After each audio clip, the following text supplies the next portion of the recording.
Olá, sejam bem-vindos. Nessa última aula de fluidodinâmica de partículas, a gente vai falar principalmente sobre o efeito de população e efeito de parede. Então, o que a gente vai falar é basicamente sobre efeito de população, efeito de parede, e eu vou destacar aqui um problema de fluxo máximo que pode escoar em um tubo, né? Que pode decantar em um tubo, na verdade. Bom, então, só lembrando algumas coisas que nós já vimos. Nós vimos a fórmula da velocidade terminal, ali representada, né? Quando a gente admitia forma esférica com regime de Stokes, a gente chegava a esta formulação aqui, por exemplo, da velocidade terminal, tá ok? Então, nós demonstramos isso nas aulas anteriores. Bom, então, vamos falar agora sobre o efeito de população e efeito de parede. Basicamente é o seguinte, se a gente tem a decantação, algum tipo, a decantação de partículas, né? Quando as linhas de corrente de partículas interferem umas nas outras, a decantação ela passa a ser dificultada. Quer dizer o seguinte, quando a gente tem partículas suficientemente isoladas, observe que nesta ilustração aqui à esquerda, as linhas de corrente não interferem uma na outra, as partículas estão afastadas entre si. Por outro lado, a figura ao lado direito, nós vemos as partículas muito próximas entre si. O que acontece aqui é que as linhas de corrente que circundam a partícula, elas passam a ter interferência de outras partículas, né? E isso dificulta a decantação, dificulta o escoamento de sólidos, por exemplo, se os sólidos estiverem decantando.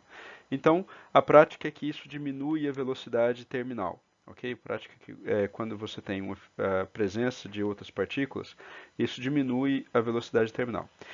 Esta influência na velocidade terminal a gente define como efeito de população, porque é uma redução na velocidade terminal em função de você ter uma população de partículas e não uma partícula isolada. Ok? Bom, quando a gente vê o que existe publicado na literatura em relação a isso, o trabalho mais clássico é o trabalho de Richardson e Isaac, de 1954, em que eles estudaram a decantação de esferas de vidro, né? E aí eles observaram que em escala log a gente tinha a velocidade terminal ali das partículas sob efeito de população, esse é o T asterisco, é, versus a porosidade do leito, o log da porosidade do leito. E aí eles observaram que na escala log uma reta se ajustava muito bem, ou seja, o logaritmo da velocidade terminal sob efeito de população é uma reta com o logaritmo da porosidade do leito, né? Bom, o que acontece é o seguinte, se a porosidade do leito for 1, se a porosidade do leito for 1, quer dizer que a partícula está isolada. Aí o logaritmo aqui desta porosidade log de 1 vai dar zero. E o que teria aqui como termo independente da porosidade é o logaritmo da velocidade terminal das partículas isoladas, porque se a porosidade for 1, a partícula está praticamente isolada no leito. Se a porosidade se aproximar de 1, né, a partícula está isolada no leito, a gente cairia no caso da fluidodinâmica das partículas isoladas. Tudo bem? Então, o que tem que ter aqui no termo independente do logaritmo é a velocidade terminal da partícula isolada. Tá? Então, escala log, se eu pego ali as propriedades de escala log, o n pode subir, né? A soma de logaritmos é a multiplicação, eu vou ficar com essa fórmula aqui final, né? A velocidade terminal sob efeito de população, que é o UT asterisco, é igual à velocidade terminal da partícula isolada vezes a porosidade do leito elevado a n. Quem é n? N é um parâmetro que deve ser obtido experimentalmente, ok? Bom, a porosidade do leito, lembrando, a porosidade do leito é o volume de vazios pelo volume total, ou 1 menos o volume de sólidos pelo volume total, ok? Bom, o efeito de parede é a mesma ideia associada à influência ali das linhas de corrente, né, a influência das linhas de corrente, porém, com o que tem agora, ao invés de você ter as linhas de corrente sendo influenciadas por outras partículas, elas estariam sendo influenciadas por contornos rígidos, que seriam as paredes, né? Na figura que a gente tem aqui, a gente tem tanto o efeito de população quanto o efeito de parede, né? As linhas de corrente são influenciadas umas pelas outras, né? Pelas outras partículas, e pelos contornos rígidos da parede aqui, né? Então, na prática também, isso diminui a velocidade terminal. Ok? Bom, fórmulas para essas relações existem encontradas na literatura, diversas, né? Eu vou mostrar aqui o que se encontra, por exemplo, no livro de Rushton. A gente tem fórmulas para o N, que é aquele coeficiente da porosidade, né? E ele inclui tubos pequenos, incluindo o efeito de parede, ou tubos largos em que o efeito de parede ele é desprezível. Observe que é o seguinte, para passar de tubos pequenos para tubos largos, nas expressões é o seguinte, quando o diâmetro da partícula se torna, a razão, o diâmetro da partícula, o diâmetro do tubo se torna muito pequena, o termo desaparece, né? Então, por exemplo, aqui 4,65 mais 19,5 depende do diâmetro da partícula sobre o diâmetro do tubo. Bom, se o diâmetro da partícula e o diâmetro do tubo for praticamente zero, a gente cai na situação de tubo largo. E aí só sobra ali, o 4,65. Então, a relação entre a coluna dos tubos pequenos e tubos largos, eu passo das expressões de tubo pequeno pelo tubo largo, zerando ali o termo que multiplica o diâmetro da partícula sobre o diâmetro do tubo, tá bom? Na prática, quando o diâmetro da partícula for cerca de 10 vezes menor que o diâmetro do tubo, o efeito de parede costuma ser já desprezado, tudo bem? Mas a gente tem expressões empíricas ali que, em função do Reynolds, ele vai mostrar para a gente quem tem que ser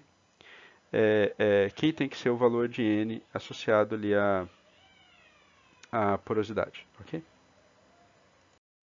Bom, vamos só lembrar ali do conceito de fluxo. O que é fluxo? Né?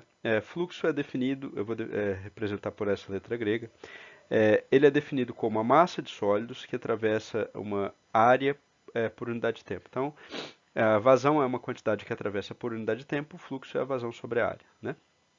Então, a gente tem uma área ali representada, a gente tem que o fluxo máximo de sólidos, por exemplo, vai ser a massa de sólidos que atravessa essa área, dividido pela área, por unidade de tempo. Tudo bem?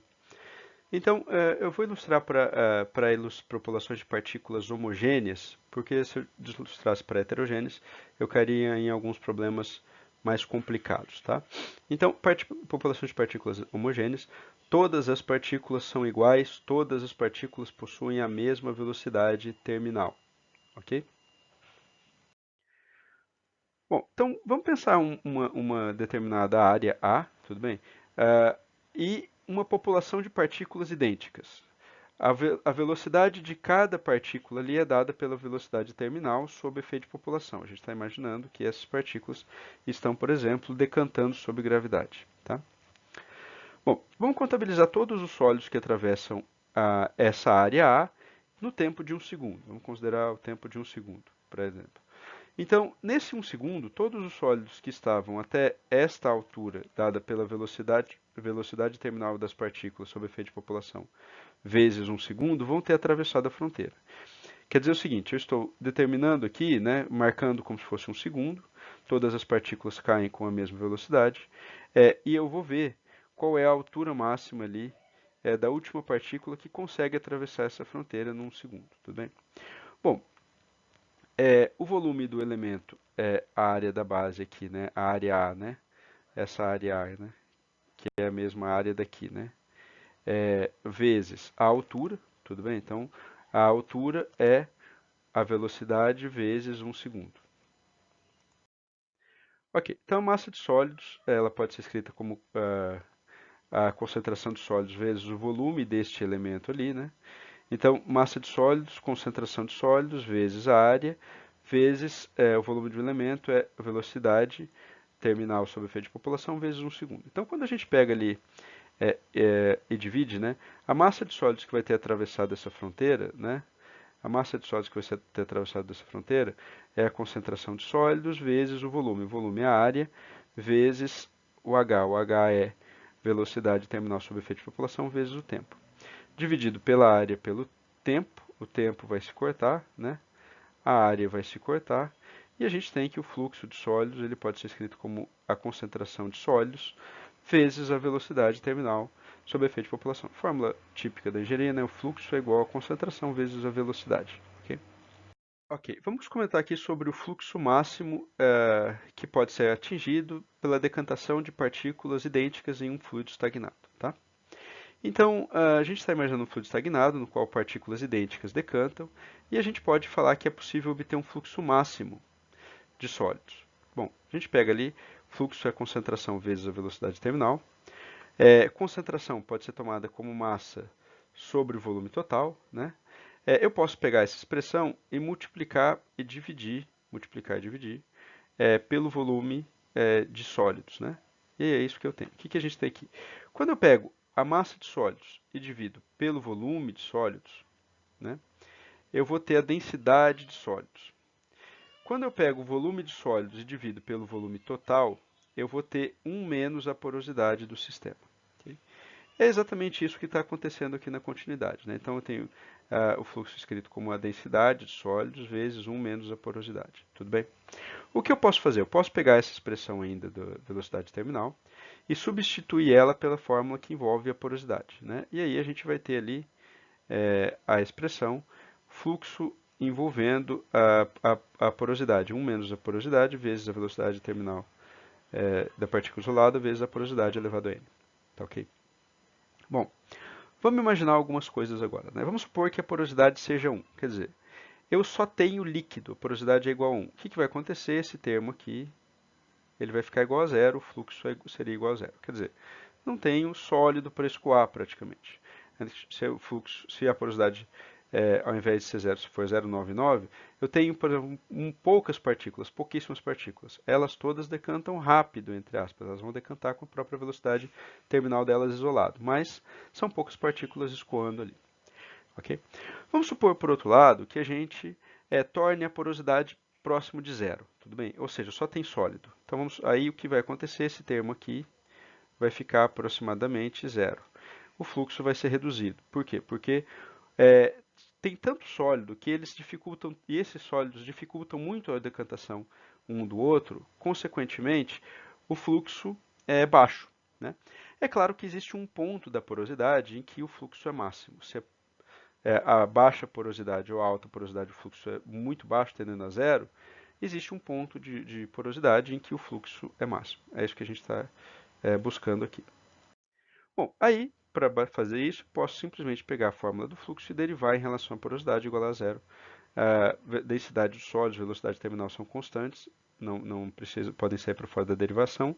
Eu fico com derivar essa expressão aqui. Então, fazendo a história de deriva a primeira, manter a segunda constante, deriva a segunda, manter a primeira constante, essas coisas têm que ser iguais a zero, colocando ali em evidência, né, o epsilon elevado a n menos 1 daqui, igualando isso daqui a zero, a gente vai achar a porosidade que maximiza o fluxo. Né? Então, o fluxo vai ser máximo na porosidade de n sobre 1 mais n. Vamos ver um exemplo. Então, exemplo. Considera que se deseja escoar partículas em um recipiente cilíndrico de 3,2 metros por diâmetro, ou seja, esse recipiente aqui tem 3,2 metros de diâmetro. Tá? O sólido deposita no fundo, enquanto o líquido clarificado deixa o sistema pelo sobrenadante. Então, sólido e líquido entram por aqui. O sólido, vamos imaginar que ele é imediatamente todo disperso aqui. Tá? É claro que existem zonas de dispersão, isso não é tão bonitinho assim. Mas o líquido vai subir, vai sair pelo clarificado e o sólido vai decantando aqui no fundo. Tudo bem? Então, diz que as partículas são idênticas entre si, esféricas, com um diâmetro de 120 micra e densidade de 1.300 kg por metro cúbico. Calcule a vazão máxima de partículas que deve ser adicionada ao tubo de forma a maximizar a decantação de partículas. Admita a velocidade terminal das partículas isoladas no regime de Stokes, para que a gente não precise resolver por método numérico. Estime também a máxima quantidade de líquido na alimentação. Okay. Então, a pergunta é o seguinte. Ele quer saber quanto de sólido eu posso colocar aqui de forma que eu maximize ou que eu consiga fazer com que todos esses sólidos decantem. Tudo bem? Então, imagine, por exemplo, imagine, por exemplo, que a gente lance poucos sólidos. Todo esse sólido decanta rapidamente, mas muito pouco sólido decantando porque a gente está colocando pouco sólido. Na medida em que você vai aumentando a quantidade de sólidos, existe uma quantidade máxima que você consegue escoar aqui para baixo, tudo bem? existe uma quantidade máxima que você consegue escoar aqui para baixo. E o que nós estamos tentando verificar é essa quantidade de sólidos que a gente quer escoar aqui para baixo. Então, vamos ver como é que a gente resolve esse exercício. Primeira coisa, ele diz que o regime pode ser de Stokes, então a gente pega ali a expressão para o regime de Stokes, né? Diâmetro da partícula, tem as densidades, a viscosidade da água, a gente vai ter a velocidade terminal, que é 2,4 vezes 10 a menos 3 metros por segundo. A gente vai calcular o Reynolds da partícula, então calculando o Reynolds o Reynolds da partícula dá 0,287. O Reynolds é menor do que 1, o regime de Stokes, que ele falou para usar, realmente é válido, então essa fórmula aqui que a gente usou da velocidade terminal está ok. Bom, agora a gente pode estimar n. Como o enunciado não deu, vamos pegar ali uma das expressões dada por Rushton 996, né, em 1996. Então, a gente vai pegar ali para a faixa de Reynolds, se a gente olhar lá na tabela que foi dado, o n pode ser colocado como 4,35 Reynolds da partícula elevado a menos 0,03. Então, substituindo ali o Reynolds da partícula, a gente vai ter um n de 4,51. Okay? Então, a porosidade que permite o máximo fluxo de partículas é a porosidade, substituindo ali na fórmula da porosidade máxima, de 0,8187. Então, com isso, a gente consegue calcular o fluxo de sólidos que pode ser dispersado ali, que é o máximo fluxo de sólidos possíveis,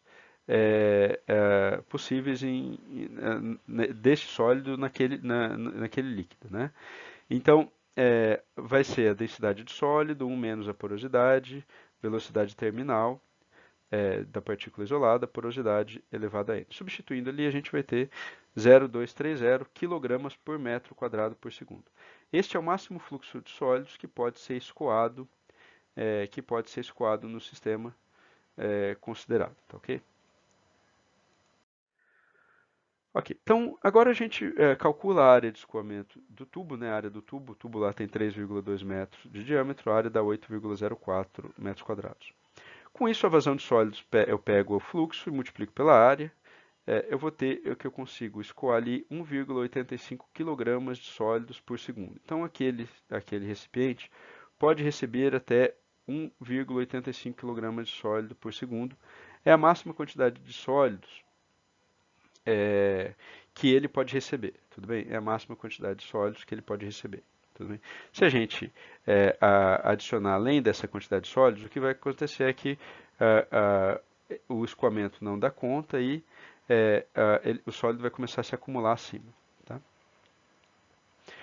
Ok, ele pede para que se determine também qual é a máxima vazão de fluido na entrada. Bom, o que acontece é o seguinte, quando o fluido ele sai pelo líquido clarificado, na verdade antes ele está subindo pela mesma, ele tem um fluxo ascendente ali no recipiente, né?